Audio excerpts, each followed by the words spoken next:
Donc vous pouvez poser vos questions. Moi je suis là pour lui retransmettre. C'est moi qui lis les questions. Et comme ça elle vous répond. Donc on a 4 vidéos là. C'est énorme, je rigole toute seule.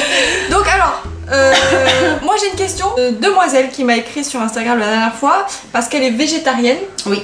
Et elle me demandait concernant les protéines végétales. Oui. Est-ce que de une, il fallait en manger à tous les repas? Et de deux, est-ce qu'il y avait des associations, tu sais comme on fait les protéines animales, voilà, les bonnes associations. Est-ce que c'est pareil? Il faut faire attention avec quoi on les associe les protéines végétales. Alors, manger des protéines à tous les repas, c'est un peu le même concept que pour des gens qui mangeraient des protéines classiques, animales on va dire. Il n'y a pas d'obligation d'en manger à tous les repas.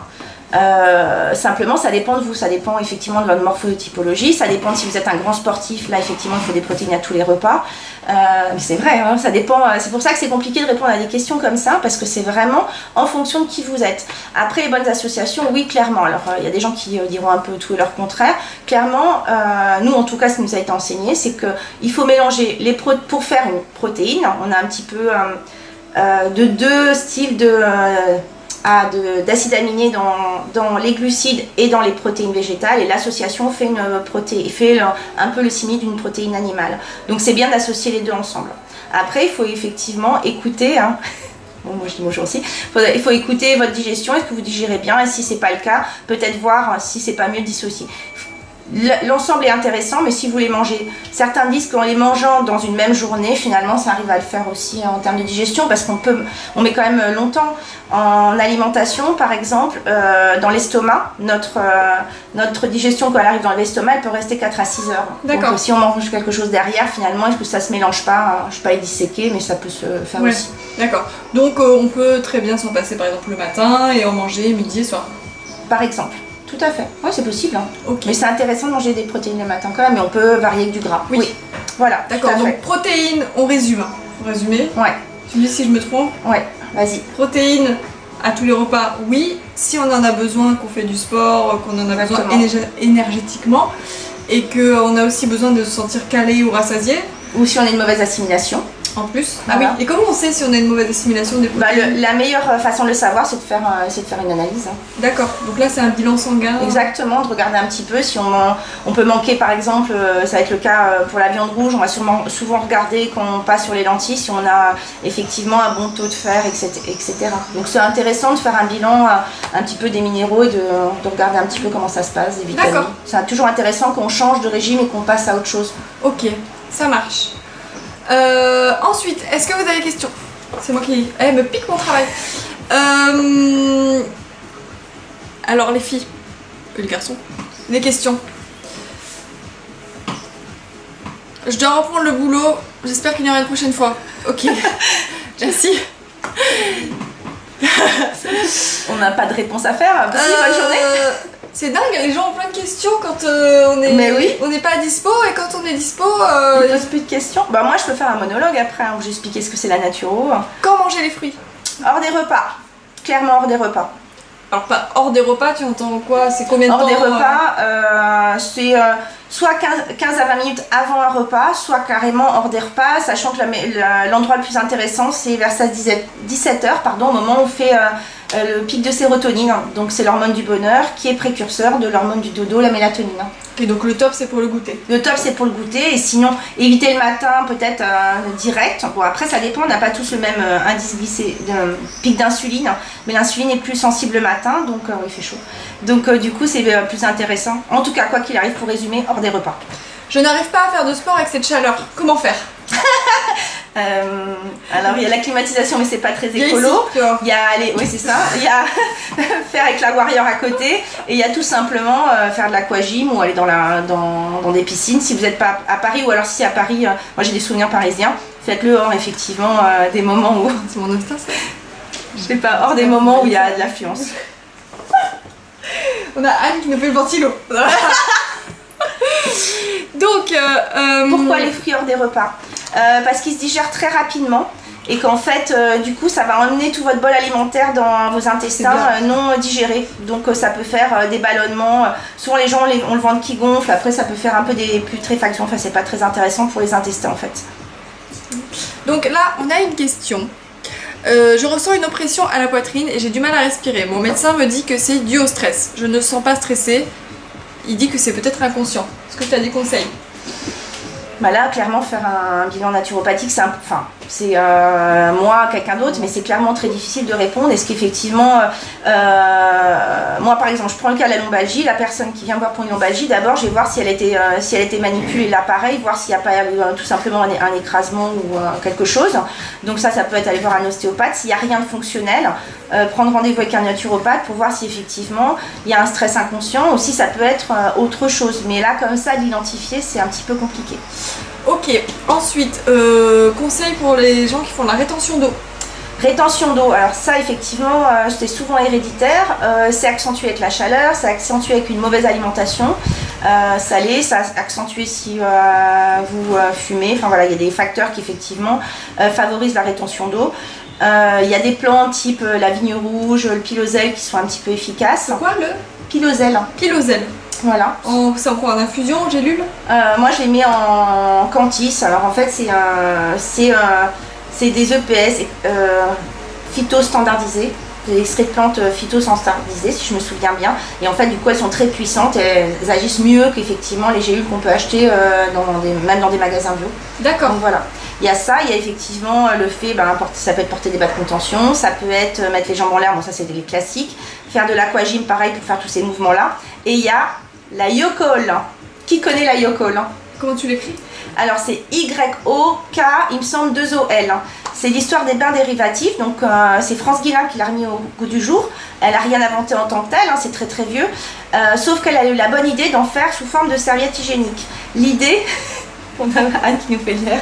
L'idée en fait, c'est qu'avant on portait pas forcément de culotte, donc sur les côtés on a le système lymphatique qui passe et le fait du frottement avec l'humidité.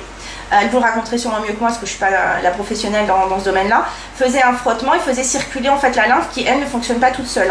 L'avantage de mettre les Yocol qui sont comme des serviettes hygiéniques, elle va doper ses ongles, mais tant mieux pour elle, c'est en fait de les mettre au congélateur, de les sortir, de les mettre comme une serviette hygiénique, vous entourez de sopalin et de les garder jusqu'à temps que ça se réchauffe. Et ça fait énormément circuler la lymphe. Ça régule la constipation, ça peut faire perdre du poids, enfin c'est quelque chose d'assez fantastique. Je ne connaissais pas. Ben voilà, on en fera une vidéo là-dessus si tu veux. C'est incroyable. Ouais. Et c'est quoi? C'est en quelle matière? L'intérieur ça doit être une poche un petit peu, je pense, parce que j'ai pas dit que j'ai pas ouvert les miennes, mais du gel, c'est une forme de gel. Et puis, on a Anne qui connaît. Anne connaît, voilà. Ça ne s'étonne pas ça. Et voilà.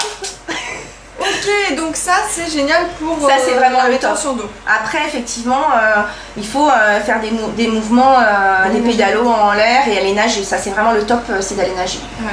Moi, quand j'étais enceinte, j'avais vraiment tendance à faire de la rétention d'eau. J'allais nager, les drainages lymphatiques aussi. Si vous allez voir quelqu'un qui est spécialisé en aromathérapie, elle peut vous faire à la fois, moi j'en ai une super, mais elle est en Antibes, elle peut vous faire à la fois un drainage lymphatique et en utilisant des super bonnes huiles essentielles qui vont travailler, je crois comme... à chaque fois je l'oublie. C'est le... Non, je me souviens plus. Bon, ça me reviendra, mais il y a une huile essentielle. Lentisque pistachier, merci. Tout à fait. Et Anne, heureusement que t'es là. Hein. Alors, question suivante. Comment gérer les envies de sucre? Ah, comment gérer les envies de sucre? Alors là, clairement, il y a plusieurs possibilités. Soit, et c'est ce que je récupère en coaching à chaque fois, j'ai énormément de personnes, oui je me suis en droite, pardon. J'ai énormément de personnes que je suis en coaching perte de poids qui arrivent parce qu'elles ont fait beaucoup de régimes restrictifs et que du coup le régime restrictif pousse à justement avoir ces fringales et qu'elles sont un peu perdues et qu'elles ne savent plus comment manger. Donc la première des bases, c'est de regarder au niveau de l'alimentation, quelle est votre alimentation, est-ce que vous n'avez pas des frustrations, est-ce que c'est pas trop... manque en fait, est-ce qu'il n'y a pas trop de restrictions qui engendrent en fait votre corps qui est tellement en manque, qui demande en fait à manger, du coup vous vous retrouvez avec des pulsions. Il y a après effectivement ce qu'on appelle le 5-HT pôle griffonia qui concerne des personnes, mais attention ne le prenez pas comme ça, qui ont des pulsions avec de l'agressivité parce que ça permet à la sérotonine de se recréer. Mais pareil, si vous avez des intestins en mauvais état, si la sérotonine se fait dans vos intestins, du coup, vous n'aurez pas de sérotonine, on aura beau en remettre, si vos intestins ne sont pas en bon état, en fait, c'est dans le vide. Donc c'est pour ça que les naturopathes sont souvent obsédés par vos intestins, parce que c'est le nerf de la guerre, il y a aussi votre système immunitaire dedans. La dernière chose que je voulais dire à ce sujet, c'est que ça peut être aussi une candidose. Donc là, on retourne également dans les intestins. La candidose, c'est en fait une bactérie qui est présente. Voilà, elle est présente dans les intestins, simplement, donc elle existe, c'est toujours comme ça, sauf qu'à un moment, elle prend le pli. Elle prend le dessus sur les autres et du coup, elle dérègle tout et elle pousse à avoir des pulsions aussi sucrées. Donc, il peut y avoir plein de facteurs qui expliquent les pulsions. Et puis aussi, là où on travaille en coaching, c'est que souvent, les pulsions, elles ont affaire aussi avec l'émotionnel.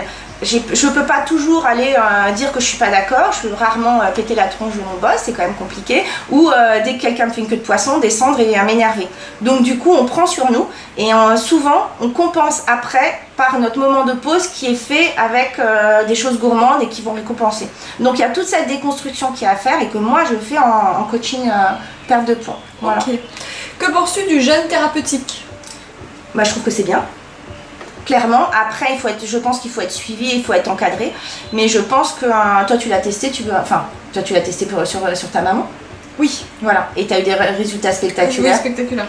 Et effectivement, pourquoi le jeûne thérapeutique? Alors après, il faut quand même avoir c'est pour ça que c'est bien de se faire suivre par un naturopathe aussi, c'est qu'il faut avoir des réserves. C'est-à-dire que si vous mangez plus et que vous êtes en période de jeûne, clairement, vous allez avoir vous avez plus d'apport en minéraux, etc. Donc ça peut être bien de se complémenter par autre chose. Mais le jeûne thérapeutique, est-ce qu'il permet? Tu as le doigt Oui. Il permet en fait de mettre vos intestins au repos. Rappel, 70% de votre système immunitaire est dans votre intestin, donc oui, il y a de l'intérêt. Encadré, ça peut être très intéressant, oui. Comment connaître l'indice glycémique des produits que tu achètes? Je sais que sur des sites internet, on trouve plein d'indices glycémiques. Savoir. Bon, Voilà. après, il y a des choses qui coulent de source. Quand c'est Voilà. hyper raffiné, en général. Voilà, c'est-à-dire que si vous prenez déjà tout ce qui va être farine blanche, sucre blanc, là déjà vous savez que vous touchez le plafond. Et que si vous rajoutez des fibres, donc en prenant du semi-complet ou du complet, mais ça attention aux intestins fragiles, là vous allez être sûr que l'indice glycémique, la pomme de terre pareil, si elle est cuite au four. Il y a plein de facteurs. Voilà, c'est des choses comme ça, mais après c'est des. Voilà, si dans les fruits, il faut se souvenir que les dates, elles ont un indice glycémique très haut, le reste après. Ok. Voilà, Comment se passe une séance de naturopathie, une consultation, et est-ce que tu peux en faire à distance? Alors, clairement, oui, je fais des consultations à distance, c'est même les 3/4 de mon activité.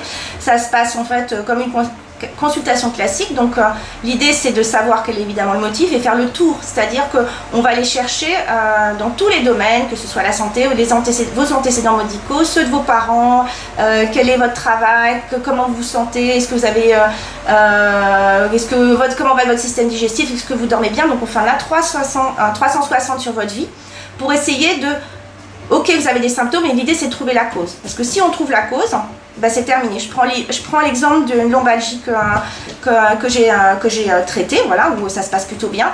Le premier des facteurs, ça a été est-ce qu'elle est bien assise. Donc elle avait fait un super travail avec son kiné, de retravail sur elle, de je suis bien assise parce qu'elle était couturière. Donc ça déjà c'était éliminé, c'était pas un problème de posture. Et derrière, nous on a travaillé sur son alimentation. Je suis bien entendu allée voir si elle n'était pas stressée parce que c'est un facteur d'acidification. Et tout ce qui est en lombalgie, les tendinites, en IT plutôt, c'est clairement des inflammations. Donc c'est ça en fait la consultation, c'est de voir quelle est la cause. Parce que si on trouve la cause, les symptômes ils s'en vont. Il y a souvent, il y a aussi une grosse partie bien entendu sur l'alimentation qui est un facteur de désordre au niveau du corps. Alors on a une demoiselle qui ne comprend pas ce que c'est les pics d'insuline. Les pics d'insuline, c'est en fait, votre corps, il peut pas être resté, on va dire, le sang, il peut pas rester avec un taux sucré, il peut pas rester sucré. Donc en fait, vous avez l'insuline et le glucagon. L'insuline, c'est je mange une énorme glace, une barre de chocolaté, tout d'un coup, ça fait une énorme arrivée de sucre. Donc du coup, il y a l'insuline qui va sortir pour rétablir ce niveau. Pour le redescendre. Et qu'est-ce que ça fait? Du coup, il va bien falloir qu'il le stocke quelque part. Donc du coup, c'est ça qui fait stocker.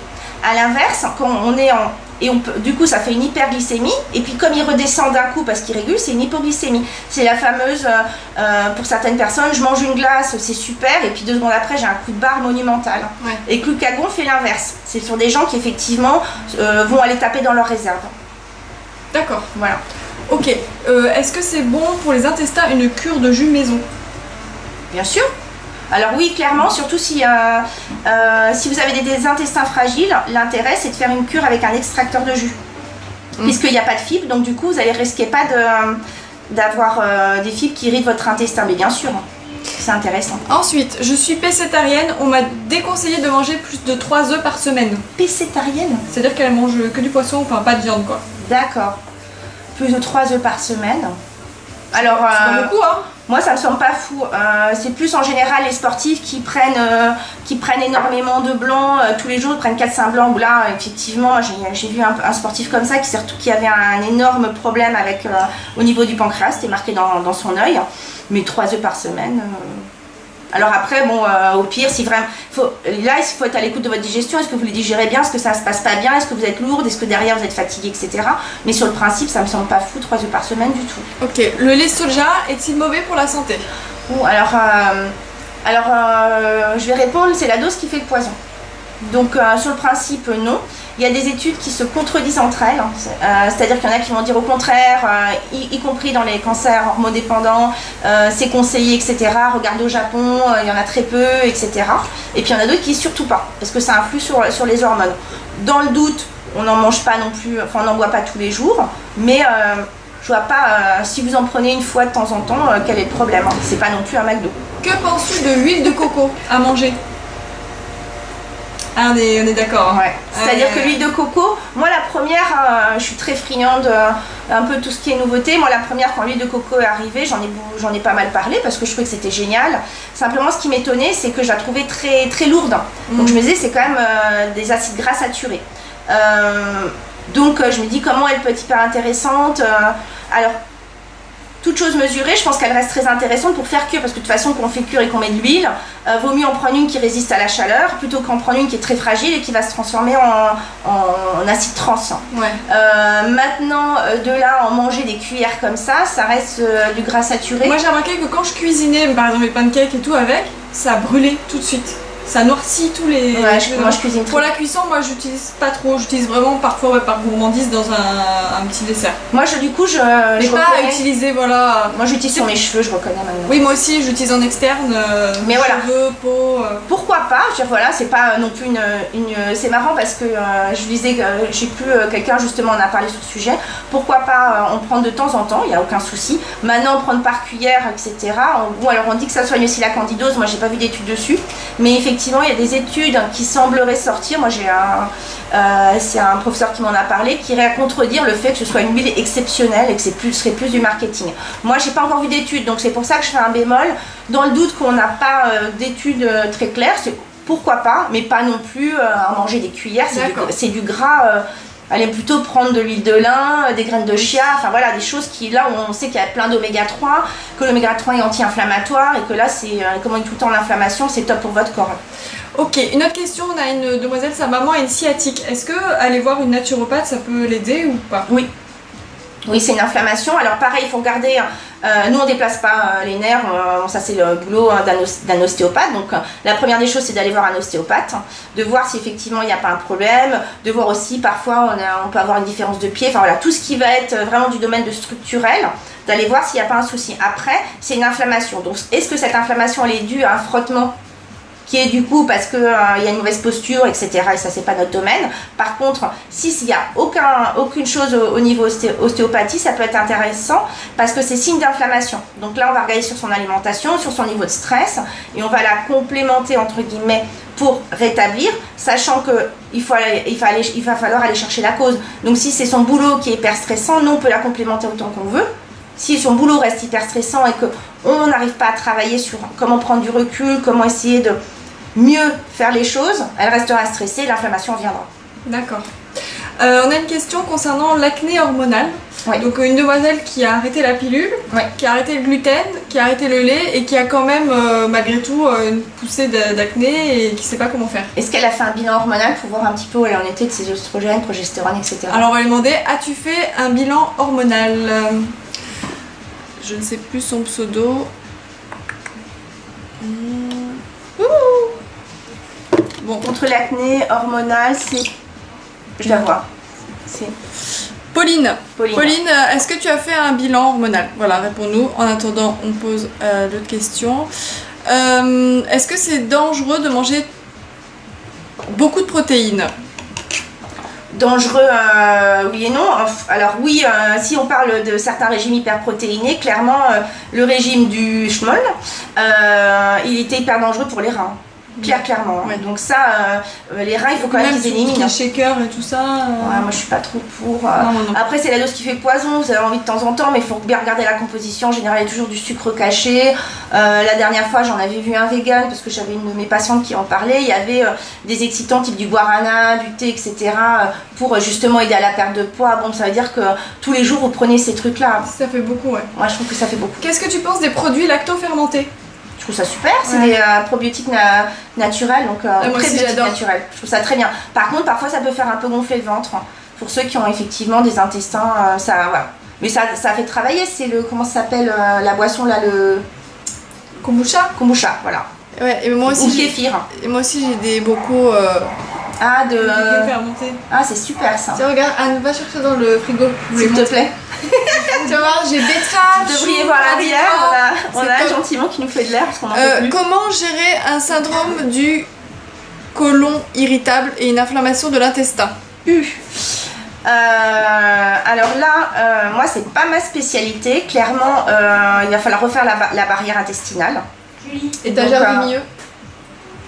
L'étage du milieu. Il faut refaire la barrière intestinale, il faut adopter un régime sans fibres. C'est les fibres, il y a les fibres solubles et insolubles, donc il faut éviter les fibres insolubles.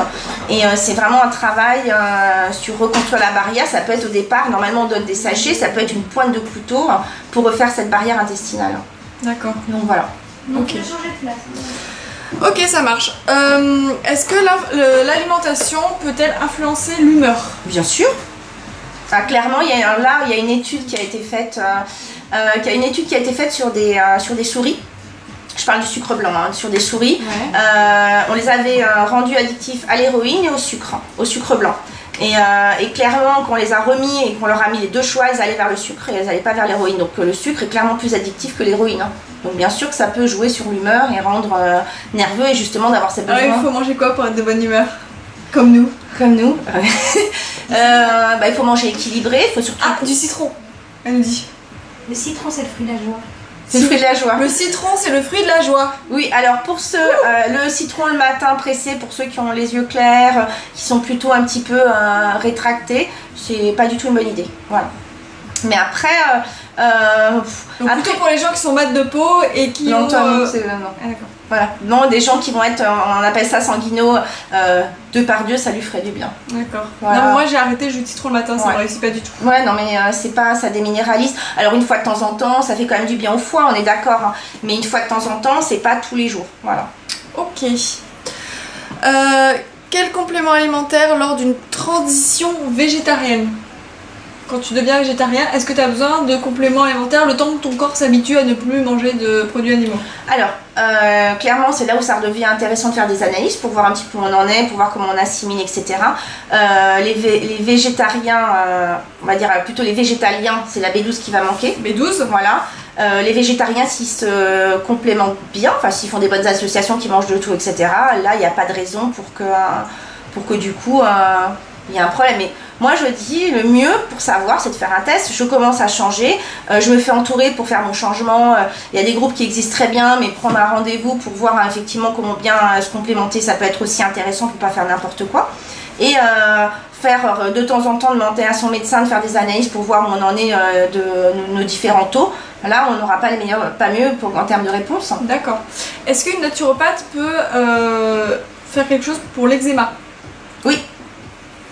Oui. C'est inflammatoire aussi, j'imagine? Oui, c'est inflammatoire. Après, il faut voir si les soins intenses, si c'est un eczéma sec, mais on peut jouer au niveau on jouera ça au niveau souvent des intestins, du foie, de regarder un petit peu comment ça se passe, de l'alimentation bien sûr. Oui, la base, c'est vraiment de toute façon... Souvent.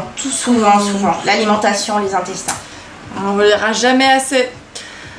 Pourquoi le jus de citron est-il déconseillé? On a une nouvelle question sur le jus de citron. Mais j'ai pas répondu. Alors en fait, c'est parce qu'il est acidifiant en fait. Alors il est très bien pour le foie, c'est-à-dire qu'effectivement, ça peut aider à drainer le foie. On peut mettre une goutte d'huile essentielle de jus de citron sur son foie de l'autre côté quand on n'est pas bien. mais il est acidifiant. Moi je sais que j'avais appris ça dans mes études et puis après je voyais sans arrêt des gens qui arrêtaient pas de poster le jus de citron, etc. Ouais.